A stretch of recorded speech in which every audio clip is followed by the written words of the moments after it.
ಬೆಂಗಳೂರಿನಲ್ಲಿ ನಡು ರಸ್ತೆಯಲ್ಲೇ ಯುವತಿ ಮೇಲೆ ಅಟ್ಟಹಾಸವನ್ನ ಮೆರೆಯಲಾಗಿದೆ. ಯುವತಿಗೆ ಮನಸೋ ಇಚ್ಛೆ ಚಾಕುವಿನಿಂದ ಇರಿದಂತ ಕಿಡಿಗೇಡಿ. ಅಣ್ಣನ ಪ್ರೀತಿ ನಿರಾಕರಿಸಿದ್ದಕ್ಕೆ ತಮ್ಮನಿಂದ ಯುವತಿಗೆ ಚಾಕು ಇರಿಯಲಾಗಿದೆ. ಆಸ್ಪತ್ರೆಯಲ್ಲಿ ನರಳಿ ನರಳಿ ಪ್ರಾಣ ಬಿಟ್ಟಿರುವಂತ ಲಾ ಸ್ಟೂಡೆಂಟ್ ಅಮೃತ.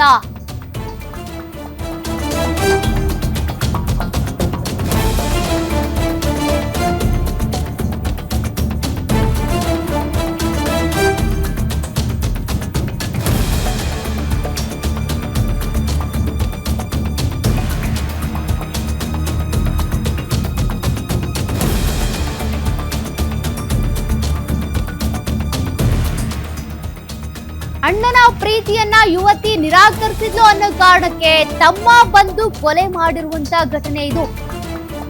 ಲಾ ಓದ್ತಾ ಇದ್ದಂತ ಸ್ಟೂಡೆಂಟ್ ಅಮೃತ ನರಳಿ ನರಳಿ ಪ್ರಾಣ ಬಿಟ್ಟಿದ್ದಾಳೆ.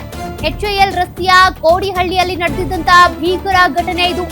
13ನೇ ತಾರೀಕು ಸಂಜೆ ಅಮೃತಾಗೆ ಚಾಕು ಇರಿದಿದ್ದಂತ ಆರೋಪಿ ಸೂರ್ಯ 15ನೇ ತಾರೀಕು ಸಂಜೆ ಚಿಕಿತ್ಸೆ ಫಲಕಾರಿಯಾಗದೆ ಆಸ್ಪತ್ರೆಯಲ್ಲಿ ಅಮೃತ ಕೊನೆಯುಸಿರೆಳೆದಿದ್ದಾಳೆ. ಸೂರ್ಯ ಹಾಗೂ ಧನುಷ್ ಎಂಬ ಸಹೋದರರಿಂದ ಈ ಕೃತ್ಯವನ್ನ ಎಸಗಲಾಗಿದೆ. JB ನಗರ ಪೊಲೀಸರಿಂದ ಆರೋಪಿ ಧನುಷ್ ಸೂರ್ಯ ಅರೆಸ್ಟ್ ಮಾಡಿದ್ದು ತನಿಖೆಯನ್ನ ಮಾಡ್ತಿದ್ದಾರೆ.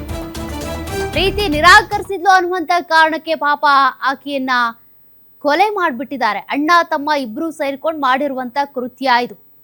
ಸದ್ಯ ಇಬ್ರು ಕೂಡ ಈಗ ಪೊಲೀಸರ ಬಂಧನದಲ್ಲಿದ್ದು ವಿಚಾರಣೆ ಮಾಡ್ತಿದ್ದಾರೆ ಪೊಲೀಸರು. ಕೋಡಿಹಳ್ಳಿಯಲ್ಲಿ ನಡೆದಿರುವಂತ ಘಟನೆ ಇದು.